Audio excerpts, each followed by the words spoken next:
Jason Taylor is a well-known attorney here in Charleston and lives in downtown Charleston, but is concerned about its future. That's why he's running for Charleston City Council. I speak exclusively with Jason for a special edition of Quintin's Close-Ups. And be sure to download the free Quintin's Close-Ups app in your Apple or Google Play stores. And listen to this interview later on iHeartRadio. Jason Taylor, it is so good to see you again. Oh, it's my pleasure to meet you and see you again, and I'm really excited about this interview. Yeah, I brought you here for this particular Quintin's Close-Up interview because obviously you are a huge lawyer here in Charleston, and obviously you live on Carolina Street in downtown Charleston. But now you have some exclusive news to tell me. Yes, sir. I'm running for City Council and District 3 for Charleston, and I want to serve the city of Charleston more than just in advocating for my clients. I love the city, and I've decided to throw my hat into public service. Why public service? Why Charleston City Council? So that was a question asked by some people. Why not run for a state level? Charleston's near and dear to my heart. It's my hometown. I've seen it, live through Hugo and seen the place change so much, and I think that I can effectuate the most change at a local level. What changes are you looking for in your particular district if you were to be elected right now? I think the pressing concerns in my district are traffic and transportation concerns, really just general livability. And that can be crosswalks, more lighting. We've seen criminal elements and police practices which can be improved for a more community-based kind of policing. I want to see officers out on the street learning our names and knowing us rather than driving around in cars. It's a changing neighborhood. We have commercial development. We have a demographic that's changed. And I want a Charleston that no matter who you are, what you look like, what you believe in, what your color is, what your religion is, that we are all Charleston and we all stand united. And we are a community. What does your community look like right now in the city of Charleston? So the west side, and my district in particular, is diverse. My street, my block, we've got a wonderful community. We have a little bit of an issue with trash, lighting. A lot of the demands that the city does over on the South of Broad side are not being met on the west side. And I believe the west side matters just as much as any other part of Charleston. I believe we all should have an equal voice at City Council table, and that includes West Ashley, includes James Island, and we are not just about South of Broad. We want our sewers cleaned too, our grates handled. We want equal treatment. And obviously when you talk about the South of Broad, where does your mind go to? Well, my office is on Broad Street, and what I see is a picturesque, not a piece of trash on the street. I see the sewer grates being cleaned at an intense frequency, and I see a high level of policing and public services that are not uniformly applied throughout the city.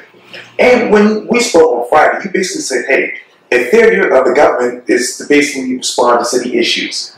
What more issues are playing in your mind right now when you particularly think of your district? It's really traffic and transportation, flooding, and listening to our mayor's State of the City address, it was all about flooding and drainage. I think our flooding and drainage and sea level issues warrant a declaration of a state of emergency. That is something that we're going to be dealing with no matter what. It's dealing with nature and dealing with people. The main, most important issues to me are the livability qualities. We have the desirability for other people to come in and want to move here.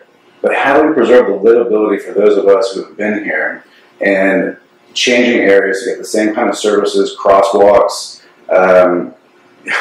traffic signals? Really, workforce housing is one of my main initiatives. And I understand that Buzz is affordable housing. If you want me to distinguish between the two, I'd be happy to. What is the difference between workforce housing and affordable housing in your mind? So affordable housing to me is something that is a lofty goal. We live on a peninsula that has very limited land, and if you look at Manhattan, there's no way to do rent control. Affordable housing to me targets a demographic that brings in professional services like teachers that would improve our schools, even though that's a county level and a state level education. If we provide housing that's someone making $32,000 a year can afford to live in and be on the peninsula, not commute, we're going to get a better quality of public service overall, and that will expand beyond the city. Not just police living on the peninsula, firefighters living on the peninsula, and we need that for states of emergency. And when you talk about community narratives, obviously there's a big talk right now about public transportation. What is the future of public transportation in your mind? Well, without sounding critical, you know, CARTA, I think, stands for Can Anyone Run This Thing Adequately? If you look at the rider per head cost of the line that goes from Charleston to Mount Pleasant, it's $10 a head. That's what it costs CARTA. We have a new program coming in, and I was just in a meeting this past week, on a spine-type development of a high-speed bus system, which is going to bring people in Charleston from Somerville, connect the Tri-County area. And even though I'm seeking city council, we have to look at it as a Tri-County issue, transportation, because a lot of our people, workforce, come from different areas now because of the cost of living on the peninsula. And our city council and government hasn't done anything to retain our current population. Just look at the last tax increase on property taxes in December. We increased property tax, and the only people that affects are the people that can't afford. Elderly, it's pushing and continuing gentrification, where we've just raked in over traffic and the new meters, we have surpluses. So why are we passing those fees on to the people that we need in our community to have a diverse community where all of Charleston can have a livable, cost-efficient place to stay? You talk about those parking meter issues. If you were to sit down with Keith Benjamin, the director of the City of Charleston's Department of Traffic and Transportation, what would be your first question to him? First question would be, when are we going to solve the parking problem on the west side? The west side matters. I understand that we generate a lot of revenue from parking meters. We would like a parking district. We have commercial. We have a demand and a scarcity of parking on the west side. And now that we've seen Charleston develop into like a borough situation, we have little pockets where you don't have to go all the way to King Street to have dinner. The historic areas where restaurants are generally populated, they're popping up in neighborhoods. Harold's Cabin, Brooks did a great job with Leon's and Melfi's and Little Jack's. So it's a walkable city. If the city was to provide livable conditions such as crosswalks, the pedestrian motor vehicle collision rate here is deplorable. And that is not just a problem with the Charleston Police Department, it's a problem with traffic and transportation. We developed a list in August 2016 of intersections on the west side that needed crosswalks. And to date, no action has been taken. What action do you want right now? Right now, the action is I want people to vote for me. And the reason I want people to vote for me is I'm an advocate for my entire constituency, but the city of Charleston itself. The first thing I want is a livable traffic and pedestrian solution for the way Charleston has changed and developed in this borough situation. Crosswalks on King Street, enforcement of jaywalking. It's going to protect the tourists, but also help the citizens. And you obviously talked to me Friday about borough districts. How do you define that right now? What we're seeing is little pockets of mixed use, but not in new development, large complexes where you generally see the commercial mixed use with residential being built in new construction. What I see are the old corner stores. I remember the H&R Sweet Shop in Mount Pleasant. Right. These were those same staples here in Charleston, and now they're popping up with some of the best cuisine in town. I'll give you an example. We talked about Brooks's area now with Leon's, and it helps attract not just tourists, which bring us money, but tax revenue. And taxes shouldn't be based on the property tax problem is really costing people out of Charleston. And as it continues to get raised, we can defer those costs, as we've seen with the parking meters, to tourists. I want to get back to property taxes because I'm wondering if you were on city council right now, how would you vote in your mind? Well, I reviewed the vote from December 2018, and Mr. Mike, City Councilman Seekings, was adamantly opposed to it.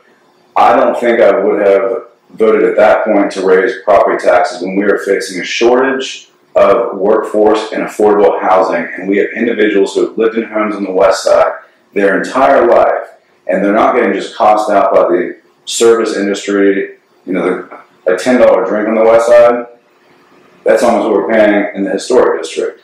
So the consumption rate over there is difficult. How can they manage increased property taxes when we don't see increased services? Those services are going generally, and they're ignoring the west side as far as drainage. But we have great programs that people don't know about. You can go to the city and adopt a drain. Right. I know on my street that I have a drain, and I tend it, maintain it, and if there's a problem, I call the city. But we don't have the routine maintenance that other areas of the city do. How much maintenance should be kept going on in that particular area in your mind?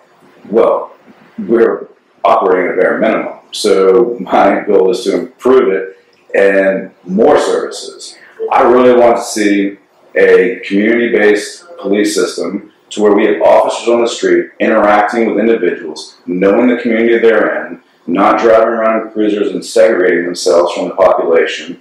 Studies have shown that a community-based policing approach is more advantageous than investigatory services because you get to know the people and you hear about their complaints about hand-to-hands at corner stores, certain individuals, and you build a relationship.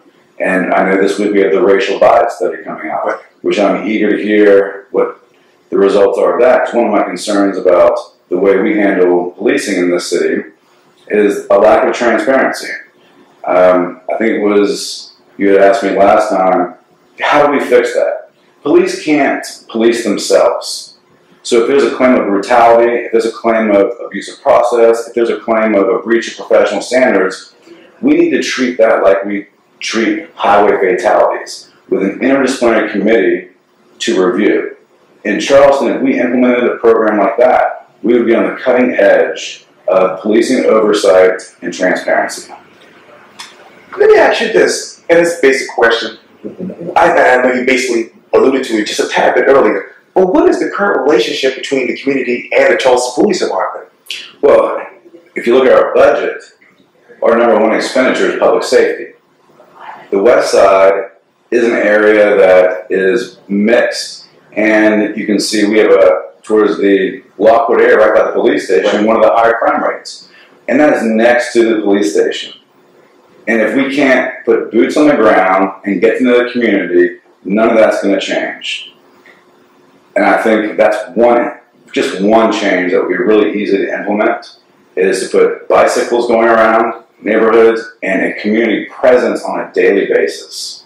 And obviously, when you think of the budget for the city of Charleston, if you were on council right now, what would you take out of the budget? What would you put in? So the budget for traffic and transportation is underfunded. And that's the reason we don't have the crosswalks we've requested on the west side. And the west side matters. And we want traffic and transportation issues to be at the top. I know flooding has been, which I believe is a state of emergency, no longer something that we can take for granted. We're fighting nature too, not just development. I would definitely, the police department didn't even use its total resources last year. They had a surplus coming out of the 2018 budget. That money and the surpluses from, we talked about the parking meters, should be allocated to livability, traffic and transportation issues. On the Septima Clark, it's still not fixed, and we've known the issues going on with pedestrian crosswalks and the way people use it as a racetrack. Cumming Street's another example that cuts right by me.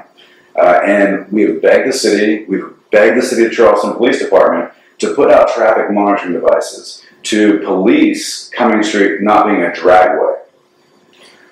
Where is the Department of Transportation in this discussion from a South Carolina standpoint? So from a South Carolina standpoint, we do have a mixed bag because a lot of the stuff can't be done just at a local level. For example, King Street, where we would like some crosswalks, is a state road. So we have to work with our state legislature as well, and a lot of it, and a lot of government, which I seek to eliminate, is surrounded with red tape. We need to fast track these issues because we're only getting behind. We're not ever getting ahead. Our city council and our city has been in a reactive approach where I want to take a proactive approach, not just what's needed now, but looking 5 years down the future of what's going to be needed, and that's going to help the neighborhood overall.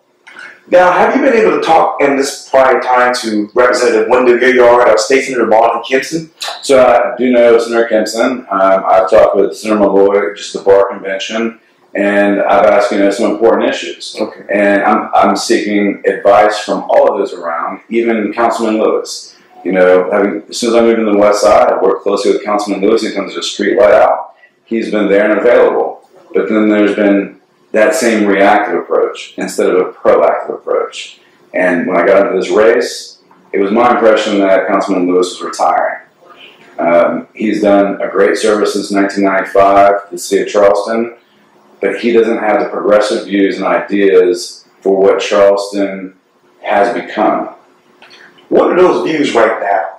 So I'll tell you that I listened to your interview with him, and he was concerned about the makeup of what his district is. Okay. And he looked at it as a racial issue. I'm not looking at it as a racial issue because we have just more than race involved. We have religion, sexual orientation.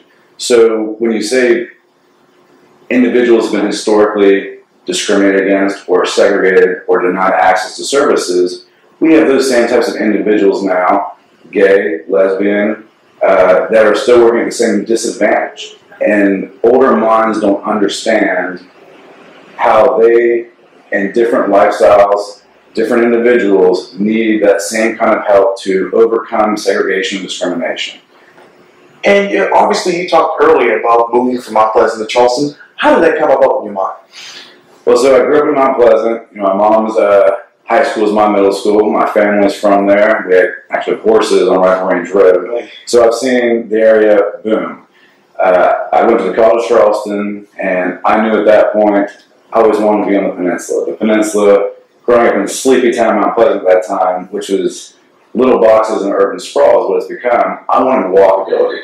I wanted a community to where my neighbors were not separated by a yard, where we interacted together and worked together to come up with solutions, and created that idea of that community instead of separating us with large yards. I really think that when I left Charleston to go to law school, it was the first time leaving after attending College of Charleston and being in Florida and starting working in South Florida.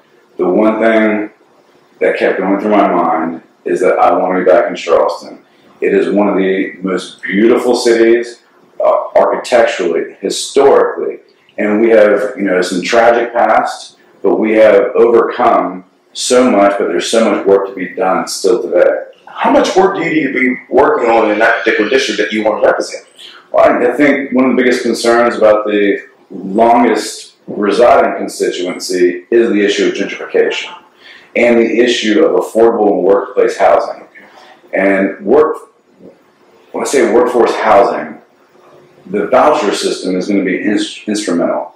Because if we can subsidize rather than provide more structures, that's going to give the incentives for police officers to make up the difference of what their cost of living would be on James Island or in an apartment complex out in Somerville. We can subsidize that through vouchers to equalize that disparity, but keep our first responders on the peninsula, keep our teachers on the peninsula. And that's the professional area, but we don't ever talk about the professionals in the food and beverage industry. And, I actually was in the food and beverage and worked myself up from dishwasher to sous chef when I was before attending the College of Charleston. And I understand the plight. We're a tourist-based economy. That's one of our #1 sources of revenue here on the peninsula. And we have to keep a workforce that's available and close by. And I know that on Friday you told me this, hey, if a developer were to come into the community, they can contribute, that is, 20% to the community. How? So, 20%, it's going to vary about the number of units that are going into the development. If it's so it's going to be a difficult matrix to do, but Mayor Tecklenburg and the City Council already come together where they've created this kind of initiative, where they're asking developers to put 15% aside for, quote, affordable housing. But being on the peninsula, affordable housing doesn't mean the same thing to most individuals that it means to the ones who really need it. And those are the ones making below $30,000 that are the backbone of Charleston's service industry. There are teachers, are one of the most unrepresented groups of individuals, and they are the most important to improving our schools. Even though it's a county issue, we can, by providing workforce housing via voucher system to subsidize rent, and we have the funds to do it. We just took out a, what was it, $60 million affordable housing bond? Is that the right number? I believe so. Right. That's a lot of money. Now, over the long term, is it better for the city to be in the business of providing housing or to providing vouchers to individuals that qualify so they can afford to live on the peninsula? We've seen the maintenance issues, costs, building. The city, even though we have an independent housing authority, it is not the most efficient way. What is the efficient way in your mind? Well, I keep talking about, they do have a voucher system, and I think that subsidizing workforce necessary housing and providing those who need it the most, seniors particularly, they're one of the most vulnerable populations that we tend to not talk about enough. They provide some of the greatest insight, they've seen the change, and we aren't providing enough for our senior citizens. A voucher to subsidize what they're getting from Social Security and what it actually costs to make that difference up is far more advantageous than the city trying to go out and build a home and say, here are restrictions and covenants on it. How did we get here?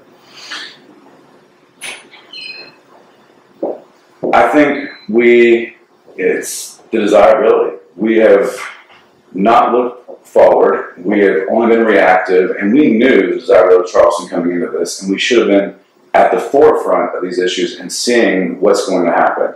We could have been prepared. We've been working on flooding since Mayor Joe Riley, and it sounded like the State of the Union was just a repeat of Joe Riley's projects that were already implemented.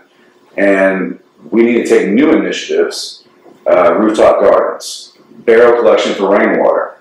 We could have been doing these things a long time ago. So we put ourselves in this position because our city decided to attract cruise ships rather than make neighborhoods more livable. And I know that when you talk about the food service business, you told me just on Friday that, hey, you don't want to turn the city into Mount Pleasant. Plastic. You want to eliminate plastic bags and also to go forks and spoons. I do. I think one of the greatest things about Charleston is our natural beauty, not just the architecture, not just the people, our culture, and there's no other term to describe what I really, one word that I can say that encapsulates South Carolina, Charleston in particular, is Southern hospitality. It's a mindset. It's ingrained with our culture, our architecture, our lifestyle, where we worship. But the plastic bag situation goes to our natural beauty, our nature and landscape. We're surrounded by the marshes. The marshes are Earth's natural filter. Now, there's a lot of discussion, and most of the peninsula has been built on landfill, where we've filled in these tidal creeks. So how did we get here?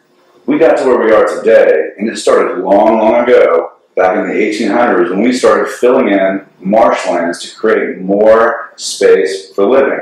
So we put ourselves in a lot of the flooding problems, but we're going to be able to get ourselves out of them. And, you know, obviously, when you think of the city of Charleston, this is been a big issue recently. But let me talk to you about domestic violence. If you were in city council right now, what would you do to curb that in the city of Charleston? Well, there was a new statute passed in probably about 2014, and that's a state legislature issue. All police departments, our municipal court system, we have a straight initiative to curb the deplorable rate of domestic violence in South Carolina and our local area. What I can do at city council level is really increase funding to our court system to provide more prosecution, a special expanded upon family domestic victims advocate program, because the victims don't come to attorneys. It's the ones that perpetrate crimes or accused of perpetrating crimes. And I'll say that because I do criminal defense work, but I don't call it criminal defense. I represent the accused.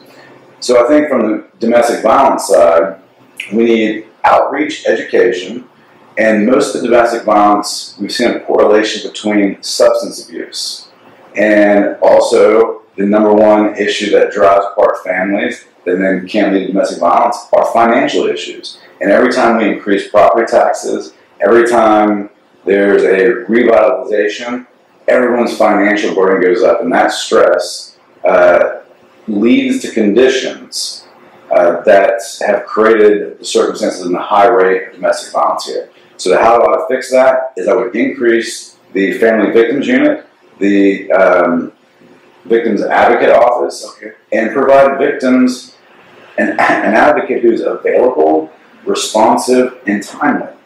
I hear victims not getting phone calls when the perpetrator or accused is coming up for bond reconsideration or there's a hearing involved. And we have made progress in that domestic violence matter because the state can now, or the city can pursue that even in the absence of cooperation of a victim. And obviously, when you talk about the funds, how much would you increase it to? Well, that's something I'll ask what the police department needs for that. And we have grants available to us. We can reach out because of where we stand. We need to tap federal and state resources, which is why I think the city needs to declare a state of emergency on the flooding issue. And by doing so, we can access more grant money. I applaud the inclusion of the Army Corps of Engineers. They did a great job getting us tied in to federal monies when they dredged the harbor. Their approval was necessary. Now, as far as our flooding and street issues, we need the Army Corps of Engineers involved in that. They are currently involved in it as of recent, and we're going to be able to access more grant money. And that's going to come from not just the state government, not just the local government, but also the federal government. And when you go back to domestic violence right now, the state of domestic violence, where are you emotionally? So I was a single mother and a sister. Emotionally, I look at victimized individuals and I don't think they have enough services, and that really breaks my heart. They don't have access to justice. They don't have access to the resources, access to counseling.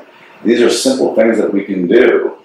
And one of the hardest part about domestic violence is if you're in a relationship where you're being abused, and I've seen it time and time again, oftentimes you want to go back to that because it's going to upset your entire household. The accused perpetrator of the domestic violence may be the breadwinner.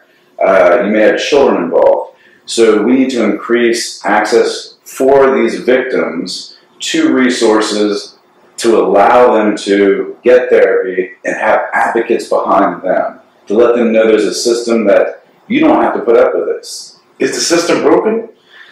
The system was never in place. So how can something be broken if we never had these kind of services available to the degree necessary? We've relied on nonprofits, My Sister's House, and I think it's time that we can have a nonprofit public venture where we're providing these services and working with the nonprofit sector as well. But I do think the Family Victims Unit needs to be more funded. But as a city councilman, guess what? I'm only voting on a budget on public safety and the police. The way they allocate their budgets, that's going to be more internally. We can give mandates, but how can we say that, okay, you need this much fleet service, but you still must do this within the confines of the amount we've given you to spend? Let me get back to flooding. I know that you told me that, when you heard about the mayor going over to the Netherlands recently, you had some mixed reviews about that. Talk to me more about it. Well, the Dutch are at the forefront of flooding issues, but their situation is very different. And we're all familiar. How's it rain in Charleston in the summertime? We have a downpour situation where we're having astronomical amounts of water put on the ground at one time. So it creates flooding events just by those small afternoon thunder showers, where in the Netherlands they have more of a continuous light precipitation. They don't have the downpours we do. We have used a system of sewer drains and sewer systems to divert rather than employing a multifaceted solution, which would include rooftop gardens. Okay. And our neighbors need to understand that these sewer grates in front of our houses, They provide a lot of what we do for runoff water. We have more pumping stations coming on.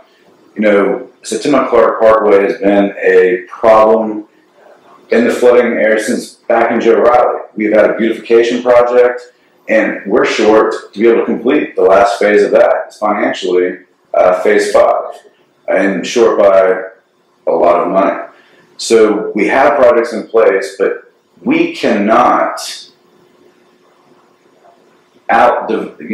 develop more than the amount of people developing residential, commercial. We can't build ourselves out of this flooding issue. Does that make sense? And, you know, obviously a big talk around town was about, it still is, it's about the cross-town drainage system.